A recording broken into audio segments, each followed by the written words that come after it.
വിശുദ്ധ പൗലോസ് ഫിലിപ്പിയർക്ക് എഴുതിയ ലേഖനം 1-ാം അധ്യായം. അഭിവാദനം.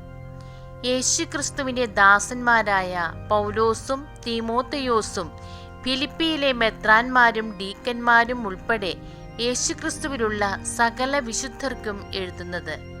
നമ്മുടെ പിതാവായ ദൈവത്തിൽ നിന്നും കർത്താവായ യേശുക്രിസ്തുവിൽ നിന്നും നിങ്ങൾക്ക് കൃപയും സമാധാനവും കൃതജ്ഞതയും പ്രാർത്ഥനയും. ഞാൻ നിങ്ങളെ ഓർമ്മിക്കുമ്പോഴെല്ലാം എൻ്റെ ദൈവത്തിന് നന്ദി പറയുന്നു. എപ്പോഴും എൻ്റെ എല്ലാ പ്രാർത്ഥനകളിലും നിങ്ങൾക്കെല്ലാവർക്കും വേണ്ടി സന്തോഷത്തോടെ യാചിക്കുന്നു. ആദ്യ ദിവസം മുതൽ ഇന്ന് വരെയും സുവിശേഷ പ്രചാരണത്തിലുള്ള നിങ്ങളുടെ കൂട്ടായ്മയ്ക്ക് ഞാൻ നന്ദി പറയുന്നു.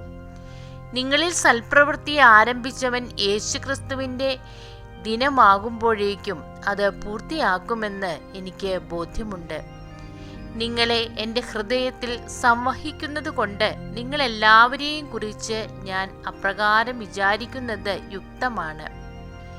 കാരണം നിങ്ങളെല്ലാവരും കൃപയിൽ എൻ്റെ പങ്കുകാരാണ്. അതുപോലെ തന്നെ എൻ്റെ ബന്ധനത്തിലും സുവിശേഷ സംരക്ഷണത്തിലും സ്ഥിരീകരണത്തിലും യേശുക്രിസ്തുവിൻ്റെ വാത്സല്യത്തോടെ നിങ്ങളെല്ലാവരെയും കാണാൻ ഞാൻ എത്രമാത്രം ആഗ്രഹിക്കുന്നുവെന്നതിന് ദൈവം തന്നെ സാക്ഷി.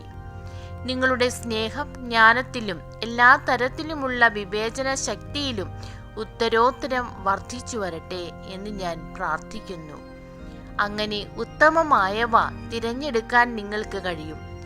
ദൈവത്തിൻ്റെ മഹത്വത്തിന് സ്തുതിക്കും വേണ്ടി യേശുക്രിസ്തുവിലൂടെ ലഭിക്കുന്ന നീതിയുടെ ഫലങ്ങൾ കൊണ്ട് നിറഞ്ഞ് നിങ്ങൾ ക്രിസ്തുവിൻ്റെ ദിനത്തിലേക്ക് നിഷ്കളങ്കരും നിർദോഷരുമായി ഭവിക്കട്ടെ. എനിക്ക് ജീവിതം ക്രിസ്തു. സഹോദരരെ, എനിക്ക് സംഭവിച്ചതെല്ലാം സുവിശേഷത്തിൻ്റെ പുരോഗതിക്ക് കാരണമായെന്ന് നിങ്ങൾ അറിയാൻ ഞാൻ ആഗ്രഹിക്കുന്നു. കാരണം ഞാൻ ക്രിസ്തുവിന് വേണ്ടിയാണ് ബന്ധനസ്ഥനായതെന്ന് പ്രത്തോറിയം മുഴുവനിലും ശേഷം എല്ലാവർക്കും സുവിദിതമാണ്. മിക്ക സഹോദരർക്കും എൻ്റെ ബന്ധനം നിമിത്തം കർത്താവിൽ ആത്മധൈര്യം ലഭിച്ചതുകൊണ്ട് ഭയം കൂടാതെ ദൈവവചനം പ്രസംഗിക്കാൻ അവർ കൂടുതൽ സന്നദ്ധരായിരിക്കുന്നു. ചിലർ അസൂയയും മാത്സര്യവും നിമിത്തം ക്രിസ്തുവിനെ പ്രസംഗിക്കുന്നു. മറ്റു ചിലർ സന്മനസ്സോടെ തന്നെ പ്രസംഗിക്കുന്നു. ഇവർ സ്നേഹത്തിൻ്റെ പേരിലാണ് അങ്ങനെ ചെയ്യുന്നത്. കാരണം സുവിശേഷത്തിൻ്റെ സംരക്ഷണത്തിന് ഞാൻ നിയുക്തനാണെന്ന് അവർക്കറിയാം. ആദ്യത്തെ കൂട്ടർ കക്ഷി മാത്സര്യം മൂലം എൻ്റെ ബന്ധനത്തിൽ എനിക്ക് ദുഃഖം വർദ്ധിപ്പിക്കാമെന്ന് വിചാരിച്ചുകൊണ്ട് ആത്മാർത്ഥത കൂടാതെ ക്രിസ്തുവിനെ പ്രസംഗിക്കുന്നു. എന്നാൽ എന്ത് ആത്മാർത്ഥതയോടെ ആണെങ്കിലും കാപട്യത്തോടെ ആണെങ്കിലും എല്ലാവിധത്തിലും ക്രിസ്തുവാണല്ലോ പ്രസംഗിക്കപ്പെടുന്നത്. ഇതിൽ ഞാൻ സന്തോഷിക്കുന്നു, ഇനി സന്തോഷിക്കുകയും ചെയ്യും. നിങ്ങളുടെ പ്രാർത്ഥനയാലും യേശുക്രിസ്തുവിൻ്റെ ആത്മാവിൻ്റെ ദാനത്താലും ഇതെനിക്ക് മോചനത്തിനായി പരിണമിക്കുമെന്ന് ഞാൻ അറിയുന്നു. ആകയാൽ എനിക്ക് ഒന്നിലും ലജ്ജിക്കേണ്ടി വരികയില്ലെന്നും മറിച്ച് പൂർണ്ണ ധൈര്യത്തോടെ എപ്പോഴും എന്ന പോലെ ഇപ്പോഴും ക്രിസ്തു എൻ്റെ ശരീരത്തിൽ ജീവിതം വഴിയോ മരണം വഴിയോ മഹത്വപ്പെടണമെന്നും എനിക്ക് തീവ്രമായ ആഗ്രഹവും പ്രതീക്ഷയുമുണ്ട്. എനിക്ക് ജീവിതം ക്രിസ്തുവും മരണം നേട്ടവുമാണ്. ശാരീരികമായി ഇനിയും ഞാൻ ജീവിക്കുകയാണെങ്കിൽ ഫലപ്രദമായി ജോലി ചെയ്യാൻ സാധിക്കും. എങ്കിലും ഏതാണ് തിരഞ്ഞെടുക്കേണ്ടതെന്ന് എനിക്ക് അറിഞ്ഞുകൂടാ. ഇവ രണ്ടിനുമിടയിൽ ഞാൻ ഞെരുങ്ങുന്നു. എങ്കിലും എൻ്റെ ആഗ്രഹം മരിച്ച് ക്രിസ്തുവിനോടുകൂടെ ആയിരിക്കാനാണ്. കാരണം അതാണ് കൂടുതൽ ശ്രേഷ്ഠം. പക്ഷേ ഞാൻ ശരീരത്തിൽ തുടരുക നിങ്ങളെ സംബന്ധിച്ചിടത്തോളം കൂടുതൽ ആവശ്യമാണ്.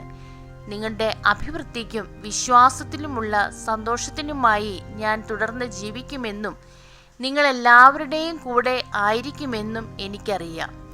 നിങ്ങളുടെ അടുത്തേക്കുള്ള എൻ്റെ തിരിച്ചുവരവ് യേശുക്രിസ്തുവിൽ ഞാൻ മൂലമുള്ള നിങ്ങളുടെ അഭിമാനത്തെ വർദ്ധിപ്പിക്കും. വിശ്വാസത്തെ പ്രതി പോരാട്ടം.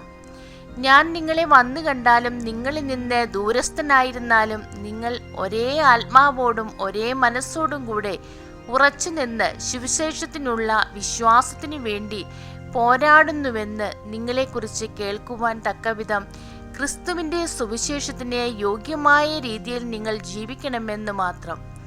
നിങ്ങളുടെ എതിരാളികളിൽ നിന്നുണ്ടാകുന്ന യാതൊന്നിനെയും ഭയപ്പെടേണ്ട. ദൈവത്തിൽ നിന്നുള്ള അടയാളമാണത്. അവർക്ക് നാശത്തിൻ്റെയും നിങ്ങൾക്ക് രക്ഷയുടെയും. ക്രിസ്തുവിൽ വിശ്വസിക്കാൻ മാത്രമല്ല, അവന് വേണ്ടി സഹിക്കാൻ കൂടിയുള്ള അനുഗ്രഹം അവനെ പ്രതി നിങ്ങൾക്ക് ലഭിച്ചിരിക്കുന്നു. ഒരിക്കൽ ഞാൻ ചെയ്തതായി കണ്ടതും ഇപ്പോൾ ഞാൻ ചെയ്യുന്നതായി നിങ്ങൾ കേൾക്കുന്നതുമായ അതേ പോരാട്ടത്തിൽ തന്നെയാണല്ലോ നിങ്ങളും ഏർപ്പെട്ടിരിക്കുന്നത്. ദൈവമേ, സ്തുതി അങ്ങേക്ക് യോഗ്യമാകുന്നു.